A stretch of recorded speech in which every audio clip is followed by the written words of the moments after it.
Welcome to zip TV. ఈ రోజు మనతో పాటు మన స్టూడియోలో ఉన్నారు ప్రముఖ జ్యోతిష్య వాస్తు పండితులు బ్రహ్మశ్రీ డాక్టర్ నాయకంటి మల్లికార్జున శర్మ గారు. నమస్కారం. నమస్కారం. గురువుగారు, మనం వివాహ పొంతన చూస్తూ ఉంటాము. అసలు ఈ వివాహ పొంతనలో మనం ఏది ముఖ్యంగా చూడాల్సిన అంశం ఉంటుంది? తప్పకుండా అమ్మ. ఓం శ్రీ గురుభ్యో నమః. వివాహ పొంతనలో ముఖ్యంగా ముందు చాలామంది కూడా వివాహం పొంతన చూసుకున్న తర్వాత గుణాల యొక్క ప్రాతిపదికను చాలామంది తీసుకుంటారు. మా అబ్బాయికి మా అమ్మాయికి 18 గుణాలు వచ్చినాయా, 20 గుణాలు వచ్చినాయా, లేకపోతే 36 గుణాలు వచ్చినాయి, ఈ గుణాలన్నీ కూడా వస్తే చాలా మంచిది అని ఆలోచన చేస్తుంటారు అవును చాలామంది కూడా. గురువుగారు. వాస్తవంగా గుణాలు వచ్చిన వాళ్ళు కూడా విడిపోయిన వాళ్ళు చాలామంది ఉన్నారు. అవును. చాలామంది కూడా తెలియక, కొంచెం ఈ సబ్జెక్ట్లో జ్ఞానం లేక 18 మా అబ్బాయికి మా అమ్మాయి కలిసిందండి, 25 గుణాలు వచ్చినాయని నెట్లో సెర్చ్ చేసుకొని వెంబడే వెళ్తుంటారు. వాస్తవంగా అయితే ఇది కరెక్ట్ కాదు. ఎంతోమంది గుణాలు వచ్చిన వాళ్ళు చాలామంది విడిపోయిన వాళ్ళు ఉన్నారు. అందులో ముఖ్యంగా అసలు నిజంగా ఏం చూడాలి అని శాస్త్రబద్ధంగా చూస్తే వేద నక్షత్ర దోషం అనేది ఒకటి ఉండకూడదు. అంటే మనం ఇందాక గత వీడియోలో చెప్పుకున్నట్టుగా అశ్విని నక్షత్రం వాళ్ళు జ్యేష్ఠ నక్షత్రం వాళ్ళు చేసుకోకూడదు, అలానే భరణి నక్షత్రం వాళ్ళు అనురాధ నక్షత్రం వాళ్ళు చేసుకోకూడదు. అంటే వీళ్ళందరూ కూడా ఈ నక్షత్రం వాళ్ళు పరస్పరం చేసుకోకూడదని అర్థం. అంటే చేసుకుంటే దోషం కలుగుతుంది. అంటే మనం ఏదైతే చేసుకుంటామో దాని యొక్క రిజల్ట్స్ అనేవి కరెక్ట్గా ఉండవు. అంటే వేద నక్షత్రాలు అని చెప్పారు. వేద నక్షత్రాల్లో ఎప్పుడు కూడా అలాంటి నక్షత్రాల వాళ్ళు చేసుకోకూడదు. చేసుకుంటే కొన్ని ఇబ్బందులు కూడా అయ్యే అవకాశాలు ఎక్కువగా ఉంటాయి. అది వేద నక్షత్ర దోషం అనేది చూసుకోవాలి. అలానే గ్రహమైత్రి అంటారు. గ్రహమైత్రి సంబంధించిన దోషము ఉండకూడదు. రాశి పొంతన ఉంటుంది. రాశి పొంతనలో ఒక రాశి నుంచి అబ్బాయి రాశి నుంచి అమ్మాయి రాశికి షష్టాష్టకమైందా, శుభపంచకాలు అంటే ఏదైతే నవపంచకాలు అయినాయా, లేకపోతే ద్వాదశ రాశులైనయా, లేకపోతే ఒక రాశి నుంచి మరో రాశికి 4వ రాశి అయిందా, ఇలాంటివన్నీ కూడా జన్మ లగ్నాలు చూసుకోవాలి. దాన్ని కొంతమంది ఏం చేస్తారంటే రాశిని చూసి జన్మ లగ్నాన్ని మర్చిపోతుంటారు. అదొకటి చూడాలి. తర్వాత రజ్జు దోషం ఉందా లేదా, ఏకరజ్జు అయిందా లేదా, అలానే తారాబలం కలిసి ఉండాలి. అంటే జన్మతార, సంపత్తార, విపత్తార అని క్షేమతారాన్ని తారాబలం కలిసి ఉండాలి. అంటే ఒక నక్షత్రం నుంచి మరో నక్షత్రాన్ని కనీసం తారాబలం అని కలిసి ఉండాలి. వర్ణము, వశ్యము, అలానే ఆదినాడి, మధ్యనాడి, అంత్యనాడి దోషం కూడా ఉండకూడదు. అంటే ఈ దోషం ఉంటే ఏంటంటే ఆదినాడి, మధ్యనాడి, అంత్యనాడి యొక్క దోషం ఉంటే కూడా మనకి దోషం కలుగుతుందని అర్థం. అంటే ఈ దోషం అనేది కూడా శాస్త్రపరంగా ఉండకూడదు. ఉంటే కూడా ప్రమాదం అనేది జరిగే అవకాశాలు ఎక్కువ ఉంటాయి. కాబట్టి ఇవన్నీ కూడా మనం ఆలోచన చేయాలి. ఇవన్నీ కూడా మనం ఆలోచన చేసి ముందుకు వెళ్ళాలి. అంటే ఇవన్నీ కూడా చూడాలి. షష్టాష్టకములు కూడా చూడాలి. అంటే ఇక్కడ షష్టాష్టకాలు కొన్ని శుభాన్ని ఇచ్చే ఉంటాయి, కొన్ని అశుభాన్ని ఇచ్చే ఉంటాయి. అవన్నీ కూడా ఏమిటి అనేది మనం చూసుకోవాలి. అలానే వివాహ పొంతనలో ఇవన్నీ కూడా చాలా ముఖ్యం. వేద నక్షత్రం ఒకటి, తర్వాత దీనితో పాటు 2, 7, 8, 12 స్థానంలో పాపగ్రహాలు ఉండకూడదు. 2వ స్థానంలో రవి, కుజ, శని, రాహుకేతులు ఉంటే పాపగ్రహాలు కుటుంబపరంగా ఇబ్బందులు. 7వ స్థానంలో పాపగ్రహాలు ఉంటే భార్యాభర్తలు ఇద్దరు కూడా భర్త మంచివాడు కాకపోవటం, భార్య మంచిది కాకపోవడం జరుగుతుంటుంది. 8వ స్థానంలో పాపగ్రహాలు ఉంటే భర్త యొక్క క్యారెక్టర్ బాగాలేకపోవటం, భార్యాభర్తల మధ్యలో సమస్యలు, తర్వాత భర్త యొక్క మరణం, భార్య యొక్క మరణం జరగటం. 12వ స్థానంలో పాపగ్రహాలు ఉంటే ఇద్దరి మధ్యలో అన్యోన్యత, దాంపత్యం లేకపోవటం ప్రధానంగా. అలానే 5వ స్థానంలో కూడా పాపగ్రహాలు ఉంటే సంతానం లేకపోవటం, కొన్ని రకరకాల ఇబ్బందులు కలుగుతుంటాయి. అలానే 6, 8, 12 స్థానంలో శుక్రదోషాన్ని చూడాలి. కుజదోషం అనేది ఇద్దరికి ఉందే లేదా, సమవుజ్జి అవుతున్నారా లేదా చూసుకోవాలి. మరి శుక్రుడు కూడా రాహుతోటి, కేతువుతోటి, శనితోటి, కుజుడితోటి, రవితో కలిసి ఉండకూడదు. శుక్రుడు కూడా అశ్విని, మఖ, మూల నక్షత్రాల్లో, ఆర్ద్ర, స్వాతి, శతభిష నక్షత్రాల్లో, అలానే పుష్యమి, అనురాధ, ఉత్తరాభాద్ర నక్షత్రంలో ఉండకూడదు. మృగశిర, చిత్త, ధనిష్ట నక్షత్రం ఉండకూడదు. కృత్తిక, ఉత్తరాషాఢ నక్షత్రాల్లో కూడా శుక్రగ్రహం అనేది ఉండకూడదు. అంటే ఇన్నిటిని మనం చూడాలి. అలానే ఒక అబ్బాయికి రాశిచక్రం చూసిన తర్వాత భావచక్రం చూడాలి. రాశిచక్రం ఏమిటి అని అంటే మనకు సహజంగా బయాలజికల్ ప్రాసెస్లో ఒక చోట ఒక డాక్టరు ఒక ఎక్స్రే తీసినప్పుడు ఎక్స్రేలో తెలియదు అనుకోండి, స్కానింగ్ చేస్తాడు. ఆ స్కానింగ్లో కూడా తెలియదు అనుకోండి, సిటీ స్కాన్ తీస్తాడు. సిటీ స్కాన్ తెలియదు అనుకోండి, మైక్రో సంబంధించిన స్కాన్ తీస్తాడు. అంటే ఇవన్నీ కూడా ఎక్స్రే, సిటీ స్కాను, ఇలానే ఎంఆర్ఐ స్కాను ఇవన్నీ చేస్తాడు. ఎందుకంటే సిటీ స్కాన్లో అందలేదనుకో ఎంఆర్ఐ స్కాన్.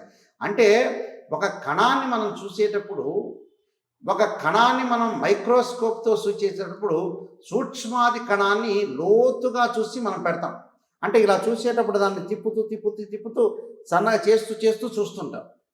అలానే ఇక్కడ లగ్న కుండళ్ళు కూడా D7 చార్ట్స్, D9 చార్ట్స్, ఈ డి చార్ట్స్ చాలా ఉంటాయి. అంటే నవాంశం అని, భావచక్రం అని, చతుర్థాంశం అని, అలానే త్రింశాంశం అని, ఇలాంటివన్నీ కూడా ఒక 16 లగ్న కుండలు ఉంటాయి. 16 లగ్న కుండల్ని మనం అనాలిసిస్ చేయాలి.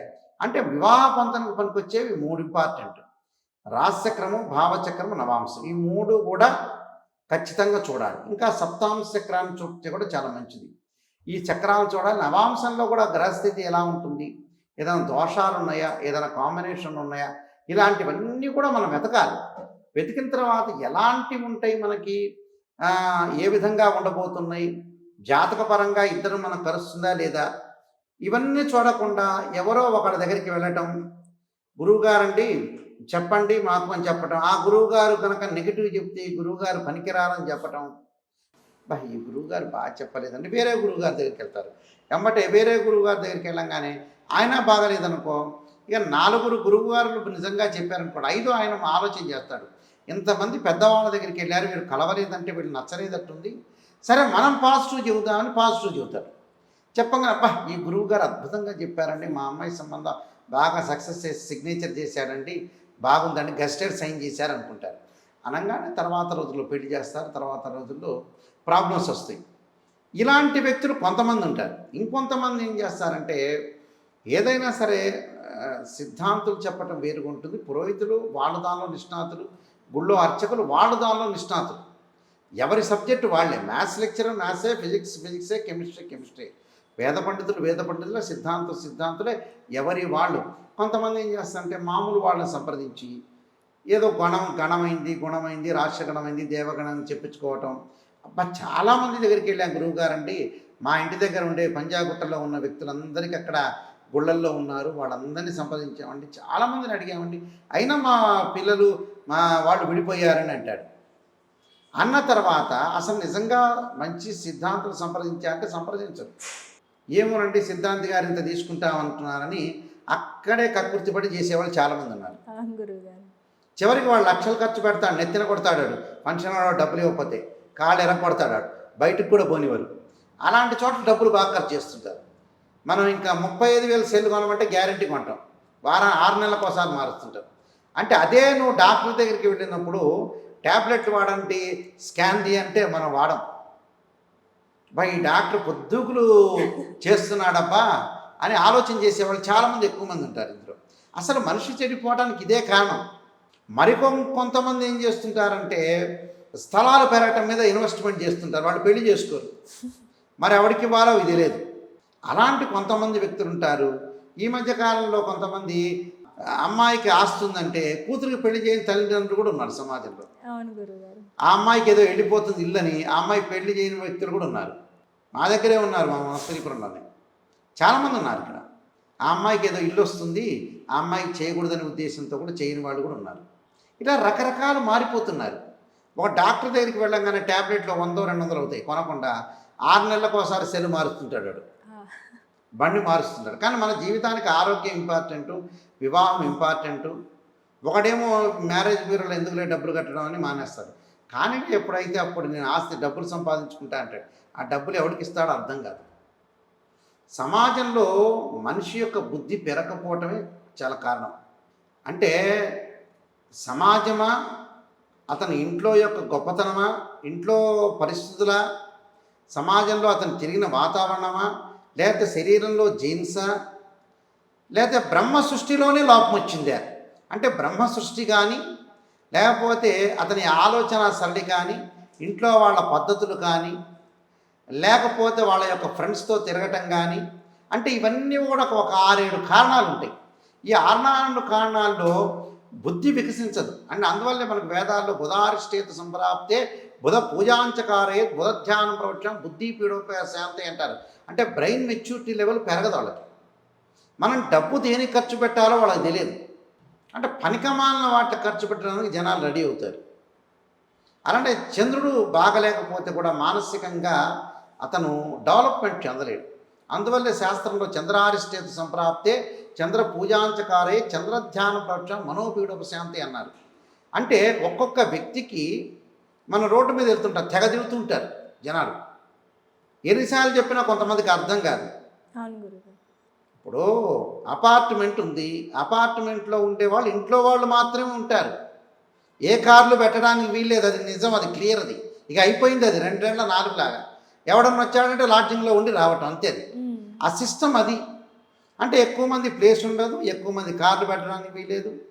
ఆ సిస్టమ్ అంతే, అపార్ట్మెంట్ సిస్టమ్. అదే ఇండిపెండెంట్ ఇల్లు అనుకోండి, ఎవరైనా ఉండొచ్చు, ఎవరైనా రావచ్చు, ఎంత నీళ్ళైనా వాడుకోవచ్చు.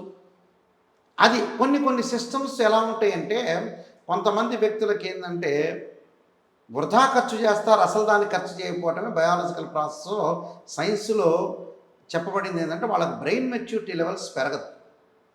అంటే అది ఇంట్లో వాళ్ళు ఉండొచ్చు, బయట తిరిగే వాతావరణము ఉండొచ్చు, వాళ్ళ జీన్స్ ఉండొచ్చు, వాళ్ళ చుట్టాలు ఉండొచ్చు, ఉద్యోగం చేసేవాళ్ళు కూడా ప్రభావితం చేస్తారు. ఇక్కడ మనం ఒక ఉద్యోగం చేస్తున్నాం అనుకోండి, ఆ ఉద్యోగంలో మేనేజర్ ఒక పార్టీలో ఉన్నాడు అనుకోండి, ఈ ఎంప్లాయీస్ కూడా కొంతమందికి అదే పార్టీ వస్తుంది. ఎక్కి సీడీలో ఎక్కినట్టు ఎక్కుతుంటుంది. అంటే బ్రెయిన్ మెచ్యూరిటీ లెవెల్ అనేది మనుషులకి కరెక్ట్ లేదు నిజం చెప్పాలంటే. అందువల్ల ఇక్కడ జాతకాన్ని చూపించుకోవడంలో కూడా క్లారిటీ చూపించుకోలేరు. ఏదో మొక్కుబడిగా చూసుకోవటం. ఇప్పుడు మనం హైదరాబాద్ నుంచి కానీ గుంటూరు, విజయవాడ, విశాఖపట్నం, కర్నూలు సిటీస్ నుంచి మనం వెళ్ళామనుకోండి, ఒక దేవాలయానికి వెళ్తుంటాం. ఎందుకు వెళ్తుంటాం? భక్తికా భయానికే వెళ్తుంటారు. చిన్నపిల్లలు కనుక విహారయాత్రలు వెళ్తుంటారు, చూసారా? బోరు కొట్టి హైదరాబాద్ నుంచి వెళ్ళినప్పుడు శ్రీశైలము, తిరుపతి వెళ్తుంటారు. ఈ పెద్దవాళ్ళు వాళ్ళంటే చిన్నపిల్లలు పాపం స్కూల్లో చదువుకొని ఎక్కడో వెళ్ళాలమ్మా, డాడీ నాన్న వెళ్ళాలని అంటుంటారు. మమ్మీ వెళ్దాము, డాడీ వెళ్దాం అంటుంటారు సహజంగా.